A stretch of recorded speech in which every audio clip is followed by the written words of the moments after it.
ಆಚೆ ಹೋಗ ನೀನು. ಒಂದ್ ನಿಮಿಷ ಕಷ್ಟಪಟ್ಟು ದುಡ್ತೀನ. ಹೋಗ ಹೋಗ ನೀನು, ಹೋಗೋ ಹೋಗ ಹೋಗ ಆಚೆಗೆ.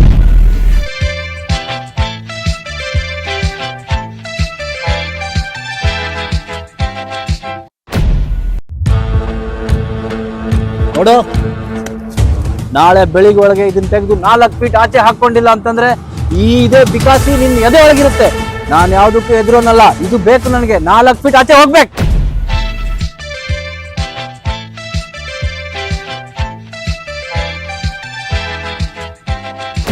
ಅಣ್ಣ, ಅಪ್ಪಂಗ್ ಸೀರಿಯಸ್ ಆಗಿದೆ, ದಯವಿಟ್ಟು ಊರಿಗೆ ಬಂದ್ಬಿಡು. ನೋಡು, ನಾಳೆ ಮಕ್ಳಿಗೆ ಸ್ಕೂಲ್ ಇದೆ, ರಜೆ ಹಾಕಕ್ ಆಗಲ್ಲ. ಆಫೀಸಲ್ಲಿ 100 ಕೆಲಸ ಇದೆಯಪ್ಪ. ಅಪ್ಪ ಬೇರೆ ರಾತ್ರಿ ಎಲ್ಲ ನಿನ್ನ ಹೆಸರೇ ಹೇಳ್ತಾ ಇದ್ರು. ಅಯ್ಯೋ ಬಿಡಪ್ಪ, ಏಜ್ ಆದ್ಮೇಲೆ ಎಲ್ರು ಹಾಗೇನೆ. ಅದಕ್ಕೆಲ್ಲ ತಲೆ ಕೆಡ್ಸ್ಕೊಂಡ್ರೆ ಆಗಲ್ಲ. ನೀನು ತಲೆ ಕೆಡ್ಸ್ಕೊಬೇಡ, ನಮ್ದೇ ಇಲ್ಲಿ ಹೆಚ್ಚಾಗಿದೆ.